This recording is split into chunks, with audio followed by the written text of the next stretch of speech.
Milí diváci, vítame vás pri sledovaní našej unikátnej dokumentárnej sérii, kde každé písmeno anglickej abecedy ožije prostredníctvom ekotém.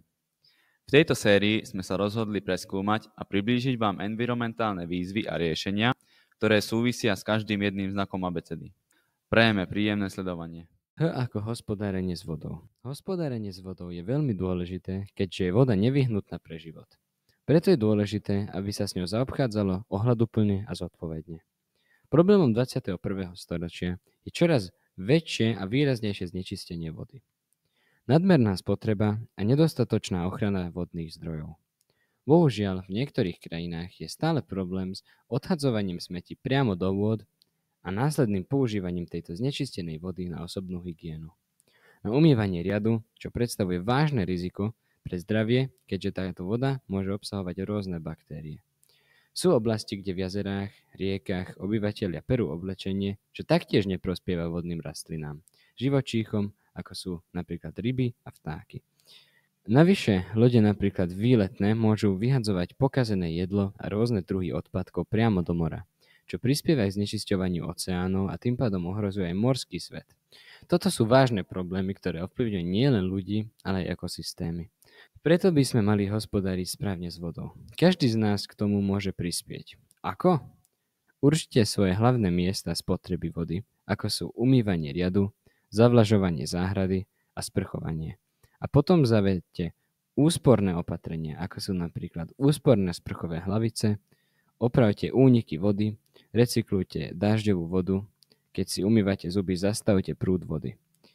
Alebo keď ste na výlete, nezahadzujte smeti do vôd. Chráňme prírodu, lebo ju potrebujeme.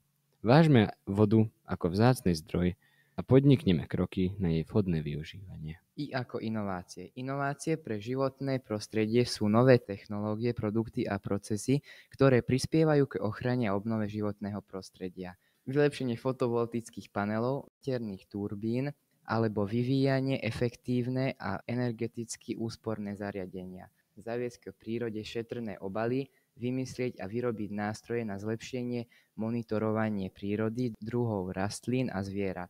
Používať a vylepšovať existujúce nástroje ako umelá inteligencia alebo dróny. A v poslednom rade vyvíjať a zlepšovať elektrické a vodíkové autá a autobusy. Každý z nás môže podporiť inovácie pre životné prostredie tým, že budeme preferovať a využívať moderné technológie. Chráňte prírodu tak, že budeme podporovať inovácie a technológiu, ktoré nám pomôžu žiť v harmónii s prírodou. J ako jednorazové plastové výrobky. Jednorazové plastové výrobky sú znečisťujúcim faktorom pre životné prostredie. Tieto výrobky ako napríklad plastové tašky, slamky a obaly majú negatívny vplyv na oceány, pôdu a živočíšne druhy. Ich používanie prispieva k hromadeniu plastového odpadu vo svete a ohrozuje ekosystémy. Presný počet plastových odpadov v oceánoch je ťažké určiť, pretože sa neustále mení a množstvo sa líši v závislosti od oblasti a času. Odhady vedcov a ochranárov sa pohybujú v rozmedzi od miliónov do stoviek miliónov tón plastov, pričom väčšina z nich tvoria mikroplasty, čo je drobná plastová častica menšia ako 5 mm. Tento plastový odpad má vážny vplyv na morský svet a zdravie ľudí, pretože sa môže dostávať do potravinového reťazca. Napríklad ryby skonzumujú mikroplasty a my skonzumujeme ryby. Preto je dôležité minimalizovať používanie jednorazových plastových výrobkov a preferovať alternatívy, ktoré sú šetrné k životnému prostrediu, ako biodegradovateľné materiály ako PLA, kompostovateľné obaly, výrobky z bambusu, skla a kovu, ktoré sú trvácnejšie a šetrnejšie k životnému prostrediu.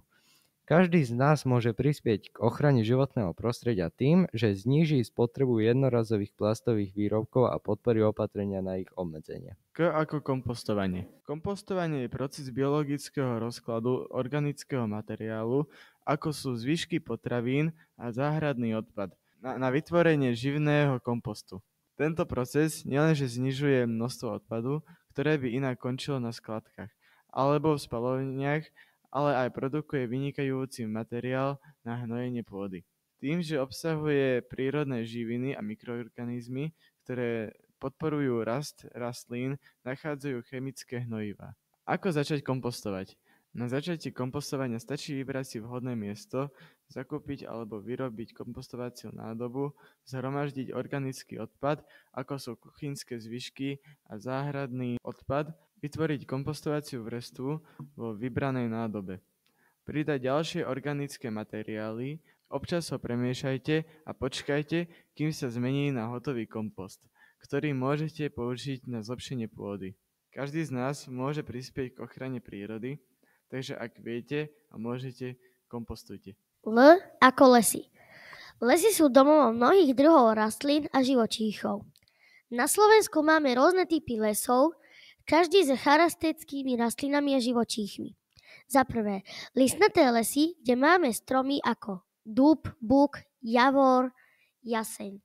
Dôležité rastliny, konvalinka voňavá, veternica hájna, pľúcnik lekársky, paprať. Žijú tu živočíchy ako srnec lesný, diviak lesný, líška obyčajná, jazvec lesný, kuna lesná, myšovka lesná, ďateľ veľký, jastreb lesný, síkorka bielolíca. Máme taktiež ihličnaté lesy. Hlavné dreviny tu sú smrek obyčajný, borovica lesná, jedľa biela. Dôležitými rastlinami sú čučorietka obyčajná, brusnica obyčajná, machy a lišajníky. Žijú tu živočíchy ako medveď hnedý, vlk obyčajný, rys ostrovít, jelenia zver, veverica stromová. Tieto lesy zabezpečujú ochranu pôdy, vody a dávajú úkryt živočíchom. Podpora ochrany lesov je dôležitá pre zachovanie lesov. Keď budete v lese, neodhadzujte smeti, nestrašte zvieratá, správajte sa slušne. Prosím, buďte ohľaduplní k prírode. M ako myšiarka ušatá. Myšiarka ušatá je nočný dravý vták, ktorý je známy svojimi dlhými štíhlými ušami. Je to druh sovy, ktorá žije v lesoch, parkoch a na poliach po celej Európe, Ázii a Severnej Amerike. Môžeme ju spoznať podľa jej charakteristického vzhľadu, má veľké oranžové oči a perie, ktoré jej pomáha splývať s okolitým prostredím. Myšiarka ušatá má výborný zrak a sluch, čo jej pomáha loviť v noci. Jej strava pozostáva hlavne z malých cicavcov, ako sú myši a hraboše, ale tiež loví vtáky, obojživelníky a hmyz. Zaujímavosťou je, že myšiarka ušatá je veľmi tichý letúň. Vďaka špeciálnemu periu môže lietať bez toho, aby vydávala zvuk, čo jej pomáha pri love. Tieto sovy sú väčšinou osamelé a aktívne hlavne v noci. Na jar a v lete si však hľadajú partnera a spoločne stavajú hniezdá. Samička kladie 4 až 7 vajec, z ktorých sa po približne mesiaci vyliahnú mláďatá. Bohužiaľ myšiarky ušaté čelia rôznym hrozbám, ako je strata prírodného prostredia, znečistenie a znižovanie populácií ich potravy. Preto je dôležité chrániť ich biotopy a znižovať používanie pesticídov, ktoré môžu otráviť ich potravu. Ak chceme myšiarkám ušatým pomôcť, môžeme sadiť stromy a kríky, ktoré poskytujú útočisko a hniezdiská. Spoločne môžeme urobiť veľa preto, aby myšiarky ušaté mali bezpečné a zdravé prostredie na život. N ako národné parky. Národné parky sú špeciálne oblasti v prírode, kde sa chránia rôzne druhy rastlín a zvierat. Sú to miesta, kde sa snažíme udržiavať prírodu v jej najzdravšom stave. Ich význam je veľký, pretože národné parky nám poskytujú príležitosť spoznávať a ochraňovať rôznorodú prírodu.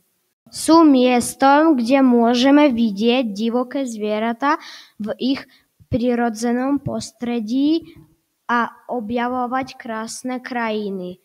Hrozby, ktoré môžu národným parkom hroziť, sú napríklad nezákonné ťaženia dreva, prehnaný lov zvierat. Je dôležité chrániť naše národné parky, aby sme zachovali ich krásu pre budúce generácie. Môžeme pomôcť tým, že budeme rešpektovať pravidlá návštevy, nebudeme nič zbytočne rušiť, ale budeme sa starať o čistotu a zdravie prírody.